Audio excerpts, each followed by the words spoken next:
Com um rápido epílogo, vamos entender um pouco as coisas antes da luta começar. A plateia inteira clama e comemora pela vitória de Buda. Alguns deuses ficam impressionados com a força e a vontade dele, enquanto seus seguidores comemoram a confiança que depositaram em seu mestre. Ele está saindo do palco bastante ferido devido à tremenda e imensa força implacável de Zero. Mas antes de ir, o passarinho que Zero salvou pousa em um galho de madeira que ele segurava e Buda percebe que não era só ele quem amou Zero.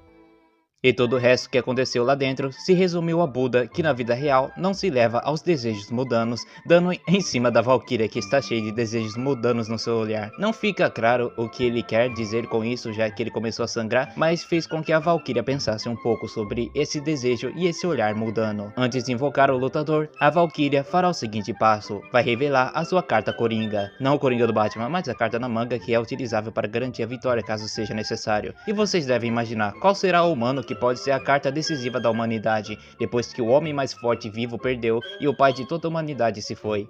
E a pessoa escolhida para ser a garantia de uma vitória da humanidade foi Michael Nostradamus, que, diferente de tudo o que vocês imaginaram, não é um homem velho e barbudo, e sim uma criança sapeca e o maior mentiroso da humanidade. Ele é tão mentiroso e esperto que até se vestiu com vestido de Brunhilda e fingiu ser ela. Como se já não fosse estranho o suficiente, Nostradamus também é um fanboy. Na verdade, isso não é tão ruim assim. Mas por que uma criança seria o Coringa da humanidade? E a resposta é: ele é forte pra pô! Pra vocês compararem a força dele, ele foi o único humano a ser mandado para Helheim e ainda sobreviveu e quebrou a ponte de Bifrost. Então sim, o bicho é muito forte. Mudando para o ponto de vista dos deuses, temos as informações de que Beelzebub está queimando alguns papéis importantes para Odin, o qual se irrita por ver aquilo e disse que preparou por anos e não vai deixar com que nada abale o que ele está planejando. Puta que pariu, moleque do caralho, filho de uma puta. Tem que matar uma porra dessa, seu moleque, filho de uma puta, vagabundo. Cortamos então para a intriga dos deuses com a suposta traição de Buda, já que ele seria o lutador dos deuses, mas lutou ao lado da humanidade. E sinceramente creio que era isso que deveria acontecer com Hércules também, já que ele lutou ao lado dos deuses em vez de lutar ao lado da humanidade, já que ele também já foi humano antes de se tornar um deus. Então não faz muito sentido. Enfim, com a vaga aberta, quem se dispõe para lutar é o fucking Hades, que disse que seu motivo de lutar é por pura vingança. Aí eu fiquei pensando, sério? Hades vingando seu irmão Poseidon? Gente, Hades na história grega é o personagem mais injustiçado de toda a mitologia. Ele simplesmente detesta seus irmãos Zeus e Poseidon, porque todo mundo na mitologia grega é um bando de filhos da puta. Hades é o personagem mais gente boa comparado com todos os outros deuses existentes nessa mitologia, que se baseia em traição e muito vapo-vapo, e que tudo poderia ser simplesmente parado se Zeus só deixasse seu raio debaixo das suas calças. Mas de qualquer forma, Hades lutará, e nada mais justo do que um governador versus um governador, e é por isso que o escolhido da humanidade foi Qin Shi Huang, aquele que unificou a China e foi o maior imperador da sua época. E para podermos apreciar seu poder, o imperador invade o aposento dos deuses sem ninguém notar. Ares fica completamente puto pelo desrespeito de Qin Shi Huang e tenta o levar novamente para o lugar dos humanos, imaginando que ele estaria perdido,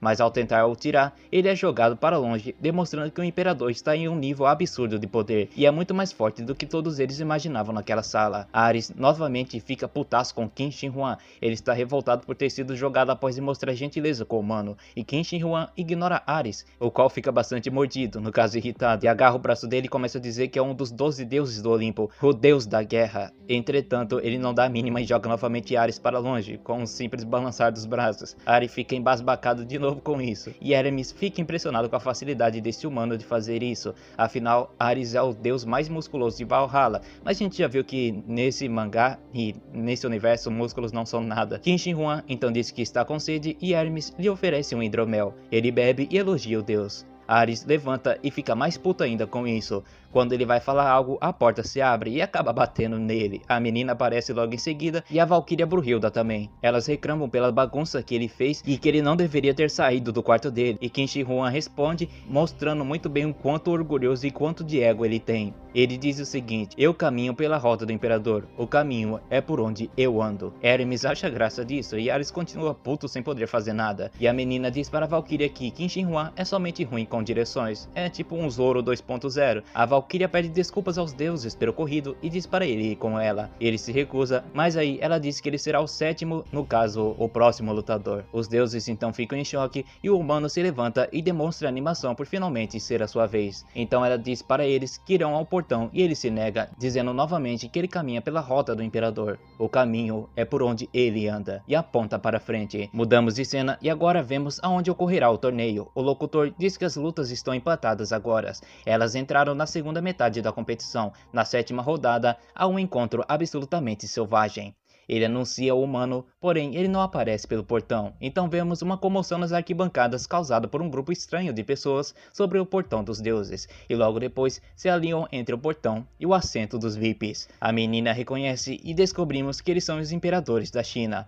Zhu Yangzhang, o primeiro imperador de Ming. Lu Bang, o primeiro imperador da antiga Han. Liu Shen, sétimo imperador da antiga Han. Depois vemos também Liu Benxuan, primeiro imperador de Shu, carregando um tapete de madeira enorme. Cao Pijiang, primeiro imperador de Wei, dizendo ser uma honra para os imperadores segurar o homem que foi o pilar de toda aquela nação. Sun Quanzhongmo, primeiro imperador da Wu, concorda também com Cao Pi, e um enorme tapete de madeira é jogado sobre eles, que estão com as mãos levantadas para apoiar o caminho para o imperador. Ele vai descendo para o caminho enquanto o locutor conta seus feitos em vida. Estes são: anexou e derrubou 6 reinos em guerra. Rapidamente deu fim aos períodos mais turbulentos da história da China. Onde não havia rotas, ele pavimentou. Onde não havia castelo, ele construiu. A construção mais famosa foi a Muralha da China. Uniu todas as terras da China em uma só e foi o primeiro a alcançar o Supremo Comandante dos Céus, Huangtian Shangdi, chamado assim de o Rei onde tudo começou e o primeiro imperador, Qin Shi Huang. Os deuses ficam revoltados, pois ele chegou através dos portões deles, e outros deuses o desprezam por falar muito para um humano. Os humanos então ficam meio cabreiros, pois os duvidam da capacidade dele de poder lutar. Vemos então a 10ª valquíria mais velha, Alvitir, que é uma Loli no caso. Ela estava brava e com os olhos lacrimejando, porque Qin Shi Huang deixou ela esperando e ainda entrou pelo portão errado. Além do fato dele nunca escutar o que ela fala e nem praticou o volume deles. Ela voa até ele e reclama, mas ele a pega no estilo noiva mesmo, e ela reclama de início, mas depois disso ela meio que se apaixona por ele naquele instante. Aí eles se fundem e criam, são os tambores porque isso aqui vai ser engraçado, as fucks ombreiras poderosas. E cara, eu sei. Isso é muito engraçado, o cara tá basicamente todo travado no meio do campo de batalha. Além disso, na mesma página, tem o mesmo cara aparecendo 2 vezes na mesma cena. E o imperador ainda diz que encaixa perfeitamente e a menina fica meio triste pela irmã ter ido. E a Valkyria diz para ela acreditar no potencial deles. A cena muda então para Hades andando e ele diz que faz muito tempo desde que ele usou seu bidente. que eu saiba, Hades tem um capacete invisível, mas eu não lembro de um bidente, mas tudo bem. Então chega Proteus, um servo de Poseidon, e pede para que Hades utilize o tridente dele para levá-lo na luta e implora que mate os humanos que mataram Poseidon. Hades diz que seu irmão não era do tipo que gostaria que vingassem a sua morte, entretanto é dever dele, como irmão mais velho, se vingar por ele. E então Hades mescla seu bidente com o tridente do seu irmão. O servo lhe agradece e Hades sai andando e muda a cena para onde voltamos ao torneio. O locutor diz que está vindo agora para preencher o lugar deixado por Buda e esse deus vindo de Haohain. Vemos os deuses surpresos e demonstrando muito respeito por ele, colocando a mão do lado contrário do coração e curvando-se um pouco a cabeça, e os humanos demonstrando medo ao perceberem quem é. Quando esse deus caminha, todos se curvam a ele. Verbete, o cão de guarda do inferno, abaixou a cabeça para ele. Tifão, o monstro mais temido, ronrona como um gato. O mais velho dos 3 irmãos e mais forte da Grécia, o rei do submundo, Hades.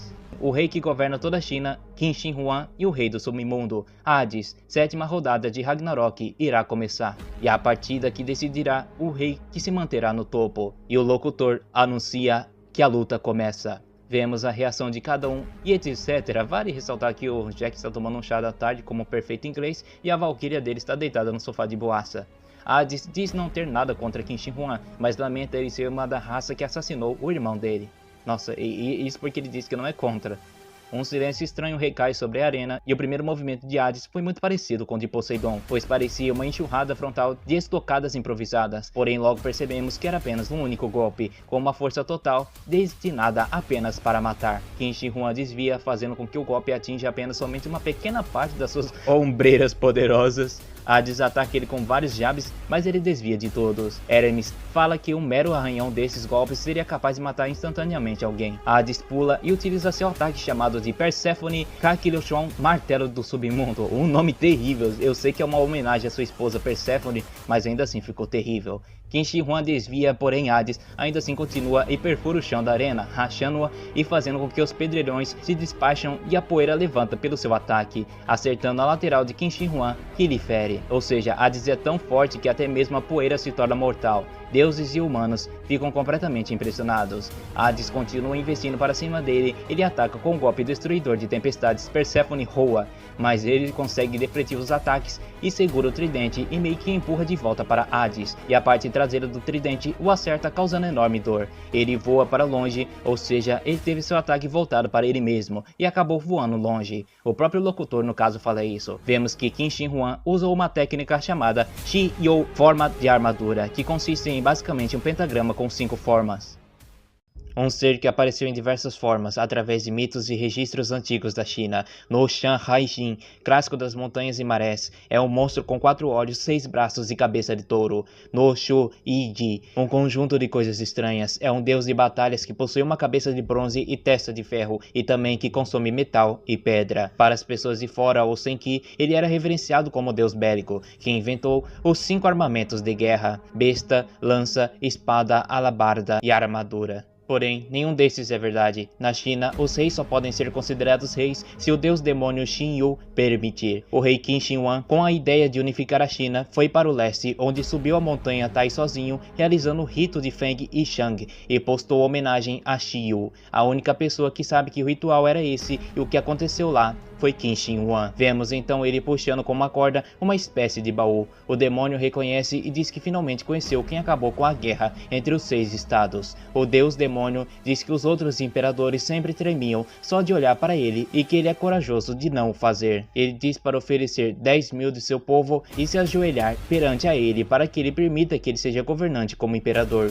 Qin Shi Huang não gostou nada disso, então ele diz que já cuidou de um sacrifício e joga aquele baú para o deus. Ele pega de início e se irrita, pois é uma boneca de argila, mas Qin Shi Huang diz para ele comer, pois o gosto é bom. Ele come, mas acha nojento, então gospe. O deus fala que sem a aprovação dele, ele jamais controlará a China, e diz que todos os seus submetem a ele. Então Qin também deveria a ele. Ele discorda e diz que prefere morrer ao ter que se ajoelhar diante de uma criatura horrível. O demônio diz que ele é muito imprudente de falar isso para um deus, e ele diz que a ousadia dele achar-se um deus, sendo que ele é apenas um monstro que come carne humana, e diz que todos os reis antes de mim não eram verdadeiros reis. Ele diz isso enquanto se posiciona para lutar. O demônio se irritou e eles lutaram por 6 longos dias, até que ele foi derrotado. No dia 28 da era Xin Huang, o rei realizou o rito e tomou o título de Qin Shi Huang. A menina acha incrível ter mandado Hades para longe e se questiona como ele fez isso. A Valkyria explica que poderia ser a técnica de Shi Yu,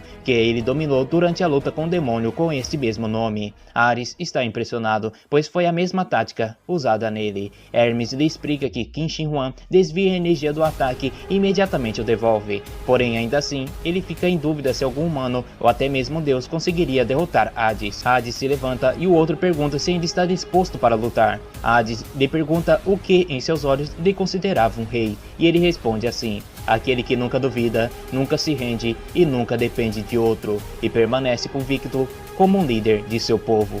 É isso que um rei faz. Hades ouve isso e cai na gargalhada. Hermes diz que nunca viu isso acontecer antes, e Ares fica chocado. E bom, Ares só serve para ficar chocado nessa bagaça, realmente ele não tem muita participação relevante aqui.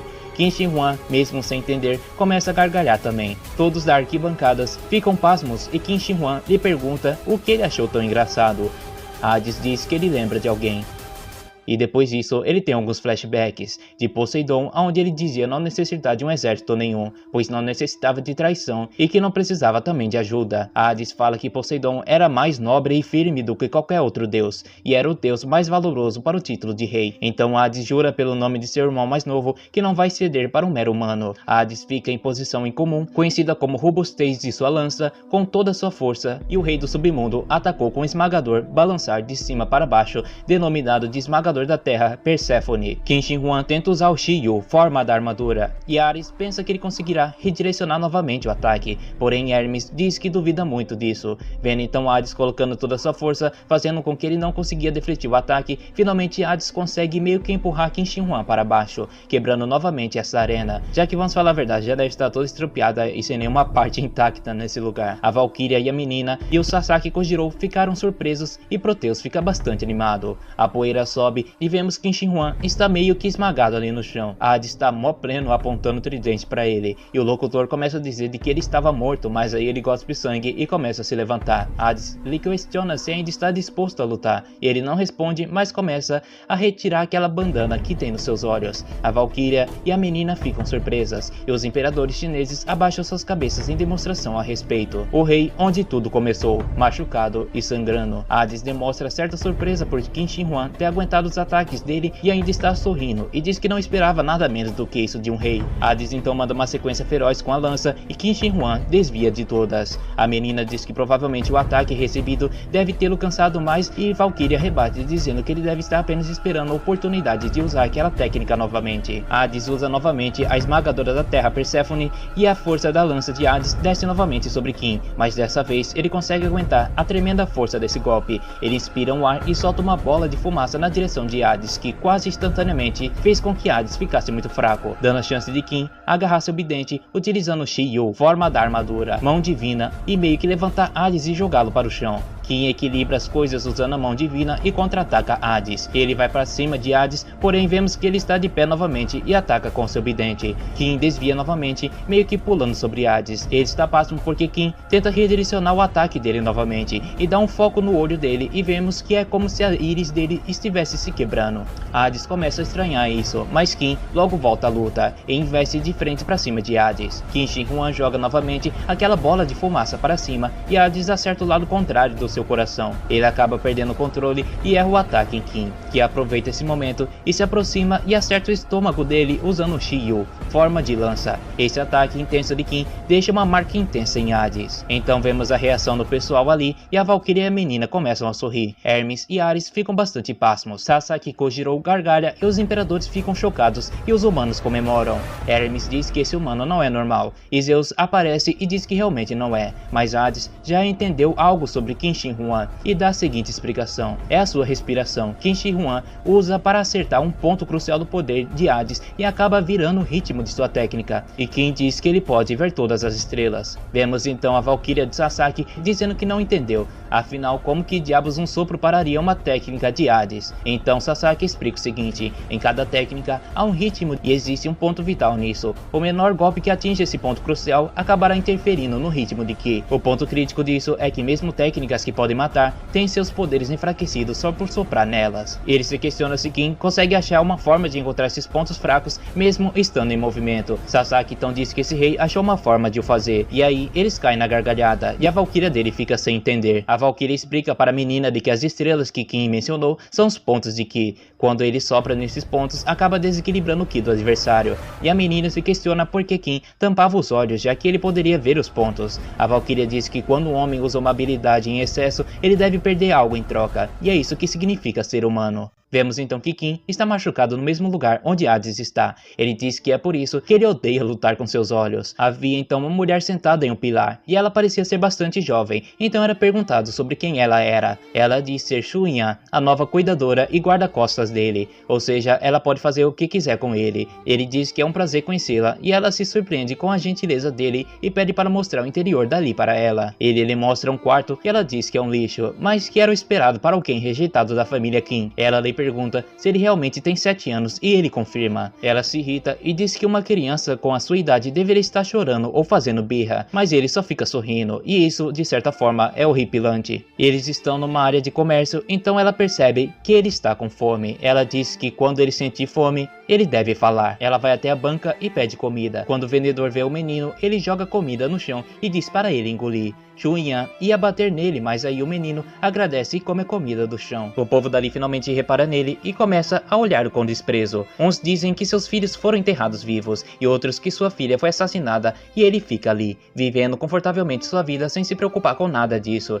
Dizem que se o rei permitisse, eles matariam o menino ali mesmo. Ele sorri para eles e vai embora. Vemos eles novamente na casa e agradece pela comida e diz que vai dormir. Ela diz para ele esperar e o puxa, puxando ele para baixo e a camisa dele. Então vemos que em seu tronco e peitoral há muitas marcas de feridas. Ela pergunta se foram as pessoas da cidade que fizeram isso com ele, mas ele responde que quando as pessoas o olharam com ódio ou ele vê alguém machucado, feridas aparecem em seu corpo. Ela fica chocada e temos aqui o momento da explicação. Sinestia, espelho toque. Por exemplo, uma pessoa toca a própria bochecha, mas você sente como se estivesse tocando a sua. Esse fenômeno visual, onde se percebe sensações dos outros como se fossem a sua própria, é neurologicamente conhecido como sinestesia espelho toque. Os sintomas variam muito mais no caso de Yang Zheng, o menino no caso. Qualquer ferida que ele veja dos outros acabam se tornando as suas feridas também. E por consequência, por ter sido exposto ao ódio do povo de Zhao desde o seu nascimento, ele excede os limites humanos e desenvolveu graves sintomas. Ele diz para ela não se preocupar, pois daqui a um tempo as marcas iriam sumir. Porém, nesse momento, ele acaba quase desmanhando. Ela pergunta por que ele escondeu isso por tanto tempo, mas ele diz que é porque é justo. O povo de Zhao o odeia. Então essa é a sua punição. Ele aprendeu com apenas 7 anos de idade uma forma de aliviar, mesmo que pouco, todo o ódio que constantemente queima seu corpo. O sorriso de Yang Zheng é uma armadura triste. Ele pergunta a ela se um dia eles iriam perdoar. Ela se irrita e lhe pergunta como ele pode continuar a sorrir como um idiota, porque não está triste e porque não os odeia. Ela diz que não está certo ele se machucar dessa forma. Ela grita para que ele não se contenha mais. Diz para ele chorar se ele quiser, ficar com raiva se ele quiser. E ele está por dentro se matando e mentindo para si mesmo sobre seus próprios sentimentos. Ele diz que nunca poderia chorar ou ficar com raiva, pois ele é filho de uma nação assassina, uma criança amaldiçoada. Ela o abraça e diz que não importa o quão ruim os pais dele são, o filho não deve sofrer por seus pecados. Ele não fez nada de errado, ele é somente uma pessoa gentil que entende a dor dos outros. Suas feridas são a prova disso, não são maldição e nem castigo. Ele pode viver como ele quiser. Então após esse discurso, ele chora muito e xinga o povo da vila. Diz que nunca fez nada de errado e por isso eles não deveriam odiar ele. Essa foi a primeira vez na vida que ele demonstrou seus verdadeiros sentimentos. No outro dia, ele acorda e Xunyan lhe entrega uma bandana para cobrir seus olhos. Ela diz que se ele cobrir os olhos, a sua dor diminuirá. Ela está costurando a bandana e pede para ele colocar e dizer se ficou muito bem. Ele diz que sim e a agradece. Xunyan se tornou a única pessoa com que ele poderia passar o dia sem sentir nenhuma dor. Todos os dias com eles juntos, ele se tornava capaz de sorrir e se divertir de verdade. Essa foi a primeira vez na vida dele em que ele pode ser realmente feliz. Depois de 2 anos, o rei Zhao Xing de Qin e seu filho Xiaowong morreram. Em 245 a.C., Jishu, pai de Ying, fugiu de Zhao. Como resultado disso, Yang Zhen se tornou príncipe com direito à sucessão e foi autorizado a voltar como Qin. Agora vemos eles em uma carruagem indo em direção à fronteira. Ela diz que o trabalho dela termina quando passarem pela fronteira. Ele pergunta se ela não poderia ir com ele até lá. Então, de repente, ela sente algo vindo em direção deles e puxa o menino para si. Era uma flecha e ela acerta as costas do cocheiro. A carruagem em que eles estavam cai do precipício, mas eles ficam de boa ainda. Os caras que estavam no cavalo acabam sendo mortos pelas pessoas que jogaram a flecha e eles descem até Xunyan. Diz que quando ele estava em Zhao, ele era propriedade de lá. Agora que saiu, isso mudou as pessoas e elas vieram se vingar. Ele diz ser sua culpa, então tira a venda e fala que irá lutar. Porém, ela dá uma joelhada nele e diz que não esperava menos dele, mas esse é o trabalho dela. Bom, uns homens investem para cima dela, mas ela dá uns chutes e cotoveladas neles. Mas aí de repente, uma espada é enfiada em suas costas, atravessando sua barriga. Ela cospe sangue, mas consegue contra-atacar o cara. Porém, atrás dele tinha outro homem. Quando ela o atacou de frente, o homem de trás pulou e cortou ela com a sua segunda espada. Esse mesmo homem se aproxima até onde está o menino e quando vai atacá-lo, Xunyan pula em suas costas e acerta uma facada na garganta dele e quebra seu pescoço enquanto diz ele não iria machucar o filho dela. O homem morre e ela cai no chão. Yi Zhen se arrasta até ela e ele pergunta por que ela fez isso por ele. E então ela conta o seguinte: ela tinha um filho chamado Shu Yu, tinha a mesma idade que Yang Zhen, mas ele foi enterrado vivo, junto com os soldados capturados de Zhao. Ela começou a odiar sua própria vida e amaldiçoar o povo de Qin. Então ela soube que precisavam de alguém para cuidar dele, príncipe de Qin. E ela queria ver quem ele era. Se ela não gostasse dele, o mataria, assim como o povo da vila. Ela queria algo para liberar seu ódio e ressentimento. Porém, depois dela conhecer Qin, todo esse ódio não importava mais. Ele era uma criança que entendia a dor dos outros como a sua própria, uma pessoa que assim merecia ser o rei. Então ela diz para ele trilhar o caminho que quiser e se tornar o melhor rei. Ele promete que fará isso e ela diz que se ele se sentir triste, chore o quanto precisar, pois está tudo bem. Ele começa a chorar e pedir para que ela não morra. Ela então enxerga ele como seu filho e diz que não sabia que ele estava ali. Fala que queria dar uma última olhada em seu rosto e Ing concorda e a chama de mãe. E então, ela morre. Algum tempo depois, ele voltou para a capital de Qin, são e salvo. Em 6 de julho, depois da morte de Zishu, Yingzhen se tornou rei com 12 anos. 25 anos depois, Yingzhen se tornou Qin Shi Huang, o primeiro imperador da história que unificou a China. Voltamos à luta de Hades e Qin Shi Huang. Hades entende que se ele sentir a dor dos outros, diz que é uma tristeza e uma desgraça. Mas Qin Shi Huang diz que justamente por sentir a dor dos outros, que o fez ser o melhor rei de todos. Bem, meio que aparentemente geral estava lendo o passado de Qin, pois a menina está chorando, a plateia está emocionada e a Valkyria é surpresa. E fala que se ele suportou uma quantidade inimaginável de dor considerada as circunstâncias e o ódio das pessoas, então ele realmente é alguém forte. Após inúmeras batalhas, ele despertou a habilidade de ver os pontos de Ki. Tudo isso para cumprir a sua promessa feita. Hades zoou Qin, mas ele diz que o rei do submundo é forte, mas ele prometeu uma pessoa que se tornaria o melhor rei. Então, ele não pode perder para ninguém. Hades é colocado contra a parede após isso. Descobrimos então que Qin Shi Huang recebe uma arma divina especializada em defesa. A habilidade secreta por trás do seu nome é a Guardiã do Exército. Hermes explica novamente essa porcaria aí do ponto de Ki e blá blá blá, mas Zeus diz que a força defensiva de Qin é admirável, e Ares se emociona perguntando se realmente não existe uma forma de vencer isso. Hermes diz que os ataques mais assustadores de uma luta são os que não conseguimos ver. Ares se irrita pensando que não há uma forma de vencer uma técnica inevitável igual a dessa de Qin. Zeus diz que Hades é superior a tudo, velocidade, combate, poder, experiência, porém esse humano sacrifica seu próprio espírito, assim conseguindo chegar ao nível de Hades. Então ele diz que os humanos não possuem limites. Bom, isso não condiz muito, já que Adão basicamente foi de base, né? Mas tudo bem. Voltamos para a luta e Hades diz que também tem algo que ele pretende proteger. E então ele avança para Qin. E ele solta outra bola de fumaça, mas Hades utiliza o bidente para afastar essa baforada. Girando seu bidente como se fosse um monte de vento, as balas de ar acabam sendo destruídas. Qin se surpreende com isso, mas consegue segurar a tempo o bidente de Hades. Porém, meio que Hades faz isso aí com a coluna e dá uma joelhada estilo bailarina mesmo, em um ataque que ele chama de cornucópia chifre da abundância. Se a gente lembrar da história de Hades, essas palavras de tradução caem muito mal para ele. Qin tenta se defender, mas ele não consegue e acaba caindo para trás, mas ele consegue sobrar outra baforada que desta vez acerta em seu ombro e lhe enfraquece. Aproveitando isso,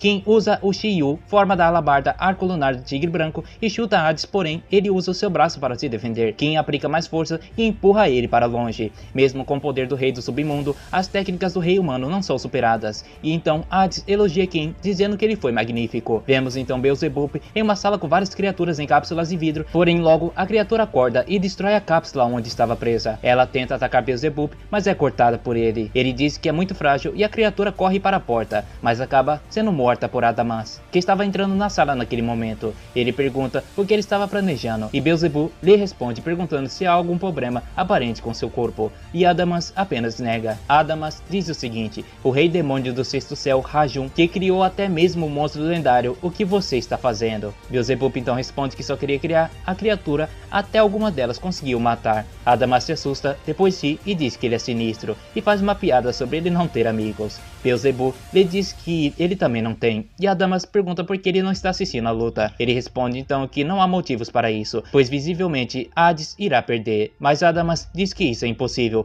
pois Hades é o irmão mais velho deles. Vemos arquibancadas do lado humano e geral está ali alegre, motivando o Qin. No meio dessas pessoas, vemos então uma criança. Essa criança se vira para sua mãe e diz que ele é muito forte. Então vemos que a mãe é ninguém mais e ninguém menos do que Shuyan. Ela diz que, é claro, afinal, Qin é o rei deles. Hades diz novamente que reconhece Qin Shi Huang como um digno rei. Por isso, como rei do submundo, ele tem que responder de acordo. Então ele usa o seu bidente para serrar seu peito. Ares fica então abismado e pensa que Hades está louco. E Zeus diz que havia esquecido o quanto ele era confiante. Ele está disposto a sacrificar qualquer coisa para ganhar. Assim, é o rei dos mortos. Hades canta e Sasaki diz que era a mesma música que Poseidon. Hades pega um pouco de sangue em sua mão e passa no seu cabelo, da mesma forma que Poseidon fez. Qin Shi Huang se pergunta por que Hades se machucaria de propósito, banhado em sangue. Hades parte para cima de Qin Shi Huang e Qin sopra uma baforada nele, que o acerta no ombro, porém Hades conseguiu se mover e ele ataca, trocando de uma estocada para um corte vertical de cima para baixo. Hades diz que quando ele perceber o momento do ataque, ele irá o atingir, mas não será mais nada do que o ar. E diz que sabe uma forma de neutralizar a alteração de Ki, pois Qin Shi Huang não é mais uma ameaça para ele. Ares diz que entendeu o que ele fez, utilizou seu sangue para que se torne possível ver a baforada. Hermes diz que o sangue de Hades não é capaz disso. Vemos então o Bidente encharcado de sangue e ela começa a se transformar, então vira o Icor Demos, a quarta lança do destino sangrento. Hades usa o golpe Icor e as amanhecer guiado pelo sangue para cima de Qin Shi Huang. Qin tenta usar sua mão celestial para se proteger do ataque, porém não funciona e a lança perfura o lado esquerdo do seu corpo, destruindo-o e todos ficam chocados, mas Qin ainda se mantém de pé, um pouco agachado. Hades diz que como irmão mais velho, ele não pode ser derrotado. Ares responde que é fácil destacar as incríveis habilidades dele, porém sua verdadeira natureza não é essa. Ele é tanto o deus do submundo quanto o deus em que todos os deuses mais confiam. O porquê é o seguinte: durante o tempo mais perigoso dos céus, a gigante Tomáquia, palácio do Olimpo. Vemos Ares muito ferido, que pede para o curar logo, pois precisa retornar para a batalha. Temos a narração de que há muito tempo, o torneio que decidiria o mais forte de toda a Titanomaquia, Zeus venceu Cronos, seu pai, e tomou soberania sobre o reino dos deuses gregos. Mas Gaia, deusa da terra, literalmente é a terra, e os seus filhos e os gigantes a uma guerra sem limites. Por causa disso, se iniciou a gigantomaquia. Os gregos tentaram resistir, mas bem, não estavam conseguindo. Então vemos com a união de Hades, Zeus, Poseidon e etc. Eles discutem sobre a guerra e Hermes diz o resultado dessa guerra não parecer muito favorável. Adamas pergunta o que Zeus fará, e ele fica bombado e fala que vai meter pau em geral. Sim, o Zeus parece o All Might, por incrível que pareça. Ele sai da sala exatamente alegre por ter novamente uma luta intensa e verdadeira. Adamas sai da sala falando mal de Zeus. Em seguida, Hades e Poseidon vão embora. Quando Hades sai, um soldado aparece e diz que traz notícias. Os titãs estão avançando desde o Tártaro. Tártaro é basicamente uma prisão para os deuses, criaturas e humanos que fizeram merda ou que são odiados gratuitamente. Nesse caso, as criaturas. No meio da guerra, os titãs que eram a favor de Cronos aproveitaram o caos para escaparem. Sendo assim, o céu enfrentava um movimento em conjunto dos seus inimigos mais poderosos. Poseidon pergunta a Hades se algo aconteceu e ele diz que não aconteceu nada e apenas sai. E assim, após uma longa batalha, os deuses gregos venceram a gigantomaquia. Poseidon avista o soldado que estava com Hades anteriormente e ele responde que precisava deter o avanço dos titãs. Então ele foi sozinho para Helheim. Poseidon se choca e vai até lá. Quando chega, vê Hades assobiando e sentando em cima de um pilar caído, ao lado de vários outros montes de corpos. Hades o vê ali e presume que eles venceram a guerra. Poseidon diz que ele enviou todos os seus soldados para lutar na guerra e foi marchar sem falar uma única palavra. Ele diz que isso foi insensato. Hades diz que só fez o que achou certo como irmão mais velho, ao cuidar das costas de seus irmãos. Poseidon diz que ele poderia ser derrotado indo sozinho, mas Hades diz que não será. Mas Hades concorda que foi muito intenso para ele. Poseidon então sorri e lhe oferece a mão, dizendo que Hades não escutará nenhum agradecimento vindo dele. Hades sorri e diz que foi a primeira vez que Poseidon o chamou de irmão. Ele pega então na mão dele. E voltamos assim em uma transição para a luta. Ares diz que durante a gigantomaquia, Hades impediu o avanço dos titãs por si mesmo e salvou os céus. Hermes se pergunta por que Hades se preocupa tanto com seus irmãos, e Adamas entra na sala e diz que explicaria o porquê. Ares se assusta e Hermes fica assustado também. Zeus o cumprimenta e Hermes diz que é um prazer revê-lo em um bom estado. Ares se esconde atrás de Hermes e lhe questiona quem é Adamantino e que pensou que a existência de Adamas havia sido apagada por Poseidon. Hermes explica que realmente foi, mas a pedido de Hades, ele foi salvá-lo e levou a Beelzebub, que basicamente o reconstruiu. Hermes diz que Poseidon sabia disso e se quisesse ele não deixaria nenhum pedaço de Adamas. Adamas, o 13º deus do Olimpo, foi completamente aniquilado, mas agora em Helheim segue perfeitamente bem com o novo deus Adamantino. Adamas diz que Hades foi se intrometer, mas logo depois disso ele sorri. Adamantino diz que não há motivos para Hades se preocupar tanto com seus irmãos. A única coisa que ele necessita é seu amor por nós, o seu amor por seus irmãos. Eu vou falar pra vocês que isso aqui não faz o mínimo sentido, mas tudo bem, aqui vamos dizer que ele ama muito os seus irmãos. Finalmente, o ataque de Hades entrou. Todos os deuses ficaram impressionados com o poder destrutivo das Desmos de Hades. Mas bom, grande coisa, até agora Hades estava levando um pau, então não sei se isso muda algo no final. Mas finalmente as ombreiras poderosas foram perfuradas. O mais impressionado e emocionado com isso é Ares, que finalmente conseguiu ver o tremendo poder do seu irmão. Ele refere a Hades como seu irmão porque ele se refere a todos os deuses do Olimpo em geral. A menininha começa a se preocupar com a sua irmã e Brunhilda afirma que eles estavam entregando tudo de alma e corpo. Então, ela não sairá ilesa dessa batalha. Ele pergunta se Alvityr está bem, e ela diz que está bem comparado à dor dele, mas o mesmo afirma que está bem com isso, porque se ela pode suportar sua dor, ele pode superar e suportar a dor dele também, o que faz a Valkyria admirar o humano. Temos uma observação de Sasaki Kojiro sobre como a armadura de Qin Shi Huang está inútil nesse momento. Seus sopros de balas de ar não omitem mais dano e seu ombro não movimenta mais. Hades até elogia a determinação e técnicas de Qin Shi Huang, pois mesmo que Hades tenha matado titãs, Qin Shi Huang o forçou a lutar em seu máximo. Qin Shi Huang, observando isso, percebe sua situação e decide arriscar tudo em seu próximo ataque, de forma decisiva, mas a Valkyria o para porque ele não é assim. Ele não faria tais coisas, não é assim que um rei fala. Foi nesse instante em que Qin Shi Huang sorriu e disse que essa garota, nada feminina, diz coisas muito confiantes. Mas de qualquer forma, ele quer vencer essa luta de qualquer jeito. E com essa frase, a Valkyria afirma que sabe muito bem disso, e mais uma transformação acontece. A Valkyria muda de forma para uma espada embutida no seu braço direito, pois Alvityr significa guardiã do exército. A Shikoku Seinen, a espada do primeiro imperador, Goljan. E a Valkyria menina percebe que a melhor defesa é o ataque, e Qin Shi Huang diz que ele é um rei, e o dever de um rei é proteger o seu povo. Desta vez, Hades sorri e diz que Desmos ficará feliz por devorar seu coração. Carregando o orgulho dos deuses nas suas costas, o rei do submundo sacrifica seu próprio corpo. E aquele que entende a dor dos humanos mais do que qualquer outro, um rei que iniciou tudo, ele que luta por seu povo, somente um rei entende o coração de outro rei. E ambos os reis sentiram que a batalha estava chegando ao fim, e o silêncio tomou conta do campo de batalha. Hades avança com seu Ichor e os amanheceres guiados pelo sangue, quebrando o silêncio, e Qin Shi Huang usa o seu Shio, a sua forma da espada, corte da andorinha do primeiro imperador. Mas então o ataque do rei dos mortos sobrepujou a vontade dos humanos. Hades se ajoelha cansado e Qin Shi Huang sai voando, perdendo seu braço.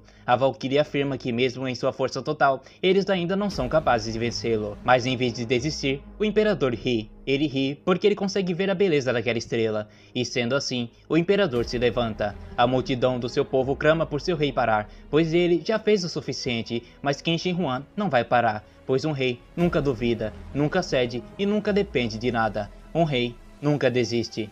Todos começam então a comemorar e gritar o nome de Qin Shi Huang, e o rei compreende que seu povo quer que ele vença, pois ele prometeu que iria se tornar o maior rei de todos, e mesmo que antes o seu povo não o amava, ele sempre lutou pela felicidade do seu povo. Por isso, a luta deve ser observada a todo momento. O melhor rei de todos vai lutar com todo o seu poder. Os observadores não compreendem o que ele quer fazer. Ele perdeu seu braço esquerdo, então não há mais nada que se possa fazer, mas Okita observa os olhos de Qin Shi Huang, que ainda não vacilaram, e o que ele se propõe a fazer agora é usar por último uma técnica especial da defesa da Fênix. A Valkyria fica preocupada por ele, mas Qin Shi Huang repete para confiar em seu rei, e ela entende e concorda.